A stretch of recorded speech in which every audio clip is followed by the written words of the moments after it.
Welcome to the Work the System podcast, where we help entrepreneurs make more and work less using systems. And I'm your host, Josh Fonger.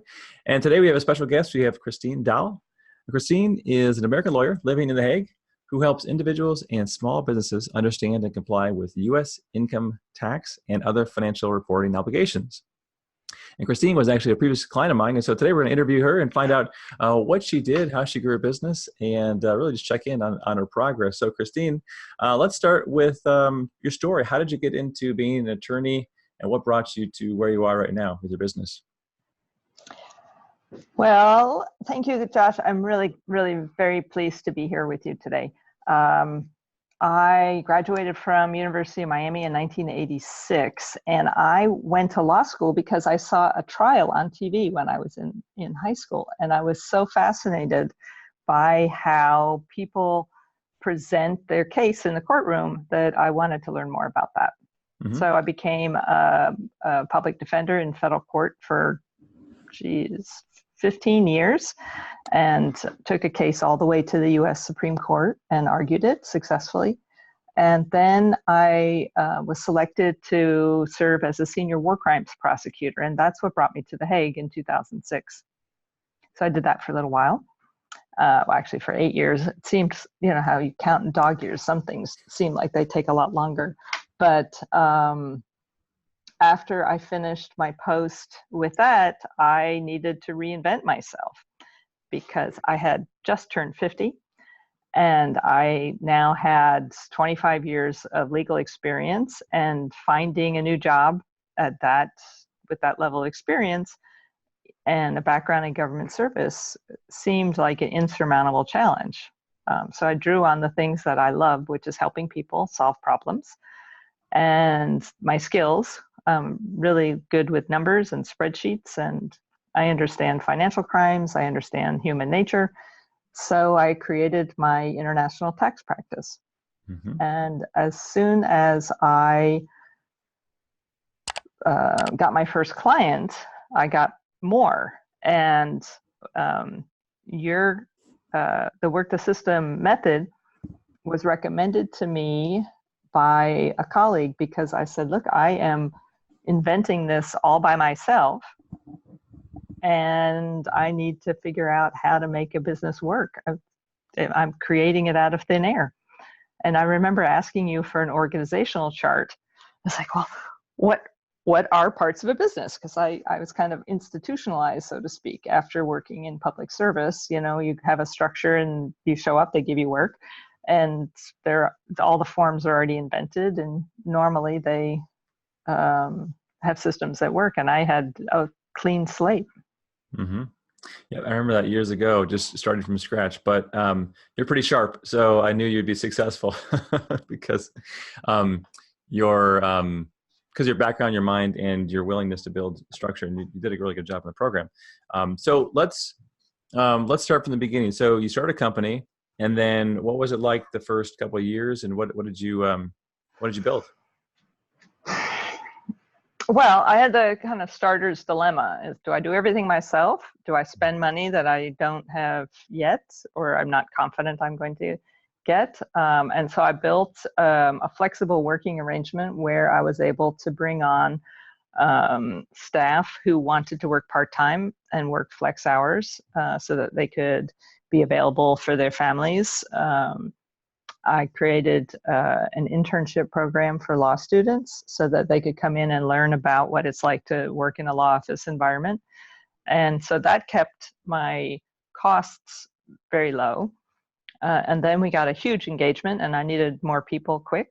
And as I think I did a lot of public speaking in the beginning, and wrote down things as we did them. So I've tried to create templates. I went through, a lot of entrepreneurs will buy an online course, and I actually did all the exercises in Work the System.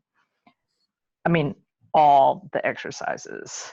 And I have to say that one of the most challenging and ultimate, well, a couple of, there's three that I would point back to that I think made the most difference. One was the first one where you have to create the vision of the firm. What does your firm stand for?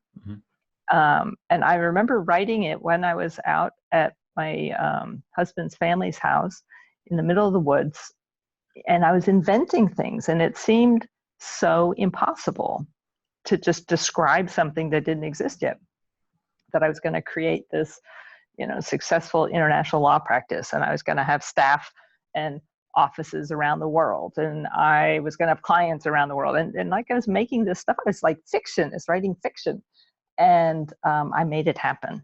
So that idea of creating that image, that vision that you want to work towards, I thought was really, really effective, because when you know where you're going, it helps keep you on track. The other thing is the time and money writing exercise. And it made me really value how much I want to give to other people. How much, because I come from the public service background where you're not charging for your services.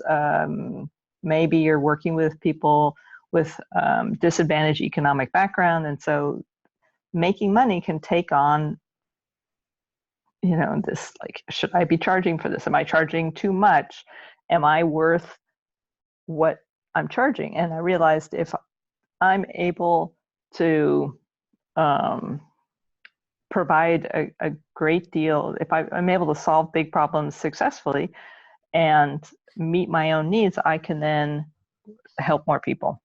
So that was one of the ideas of my growth strategy, looking at how valuable my time is and how valuable the skills that I can bring are to helping people feel better about solving a big tax problem.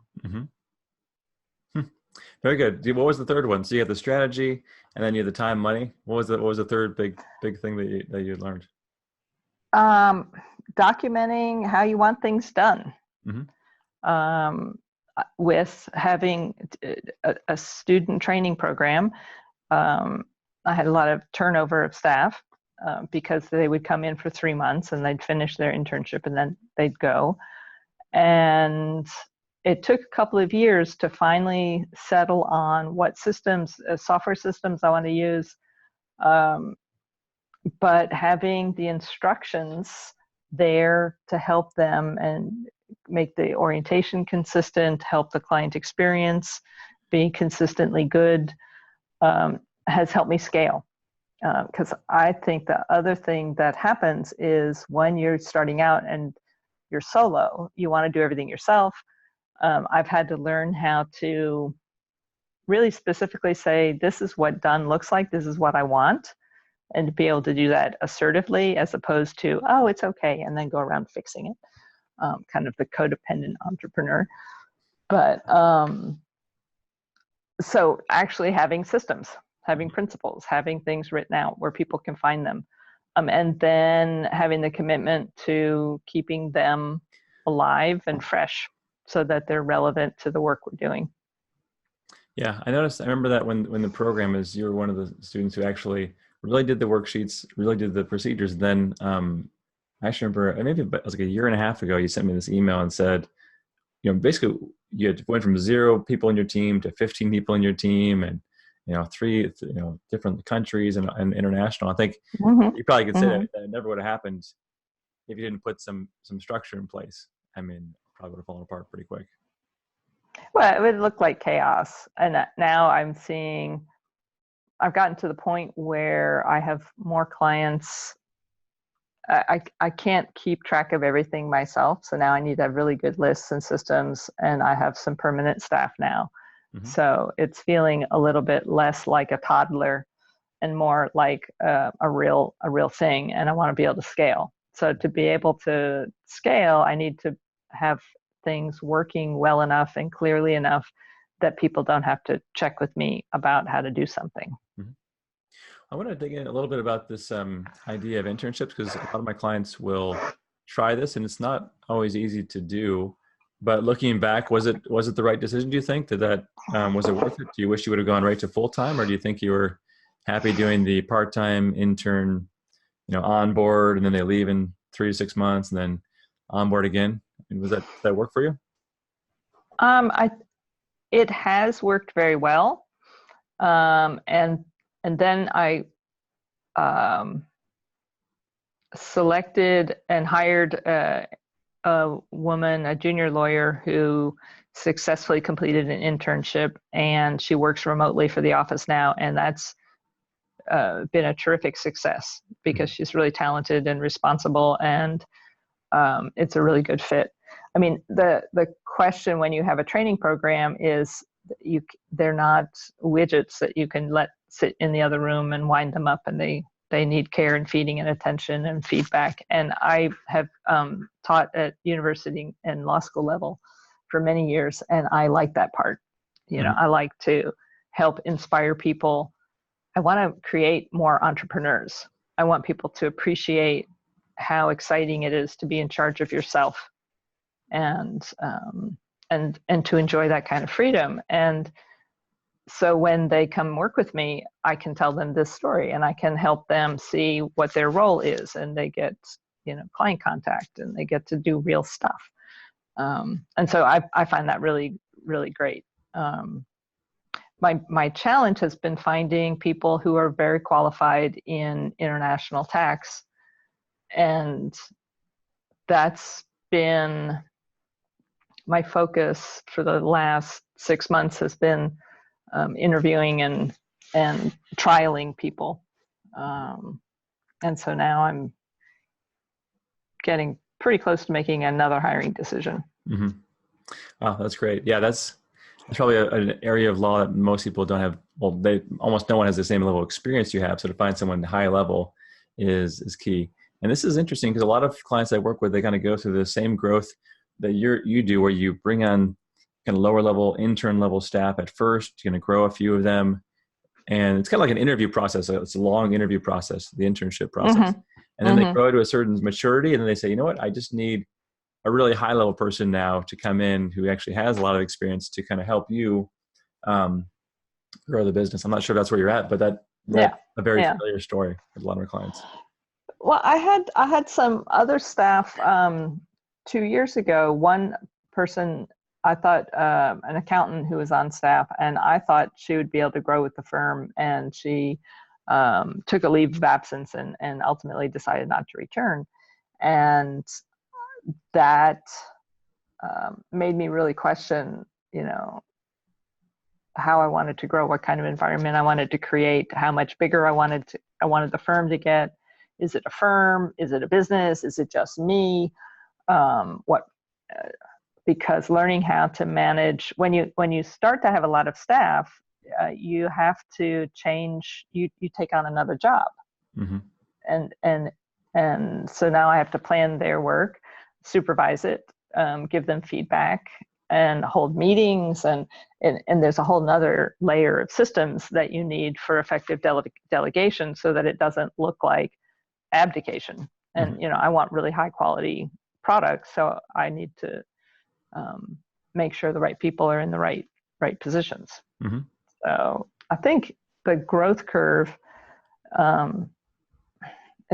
think in part it depends on the personality of the founders and what their vision is. I had kind of a dip in our growth because I thought I wanted to do more business consulting, and so I got involved in that, and I got a little bit distracted from taking care of what the core needs of the firm were in terms of figuring out how to scale, basically. And my business coach said this year, look, get your systems in place so you can scale to $1 million. Mm-hmm. And I know what it takes because we had 1 year where that was our gross revenue. Mm-hmm. And I know what kind of cases I need to have. And I know how many people I need to push out that kind of work. And I think when you're doing service work, people can hit the wall pretty quickly in terms of they just can't put any more hours into it. And so then you have a choice. you raise your prices, or you hire people, or you accept the ceiling on your income generation and your ability to serve people. Mm-hmm. Yeah, very true. Those are the ceilings, and people to decide. And it sounds like over the few years of your business, you've been able to kind of maybe hit that ceiling a few times and then decide, go back to your vision, maybe tweak the vision, and then kind of renew your strength in terms of getting some growth again, which is cool. So I'm seeing that there's a more diverse market than I saw at first. Mm-hmm. Because now in addition to serving American expats, I now help foreign investors who have business interests in the United States. Mm-hmm. And that's also a super narrow, well-defined niche as an American lawyer. And I'm accessible to them because I'm overseas. So they have the benefit of somebody in their own time zone. So what, as we wrap up here, what kind of recommendations would you give to another entrepreneur, small business owner who's maybe they've hit the ceiling maybe once or twice before, and they don't have anything documented yet. They're working too many hours.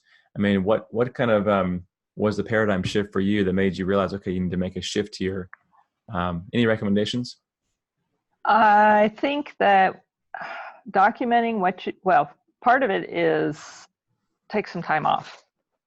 Whether it's just an afternoon to rest and refresh yourself and renew, because you can wad yourself up in a stress ball like a cartoon character who's wedged into discomfort by feeling overtired and stressed. And you can regain your equilibrium by giving yourself some time off. Mm-hmm. If you have an idiot for a boss and you work for yourself, you've created your own monster. So the advice would be, there's some easy ways to document things, which is you can use Loom to record yourself doing something. There's some great software that will record your keystrokes as you're doing something. Mm-hmm. And so it's like slow down. So I have a little placard that tells myself slow down. Mm-hmm. And I record it. I give it to somebody to transcribe it and make steps. Mm-hmm. Then they try to follow it themselves, and we work on it and we document something. Mm-hmm.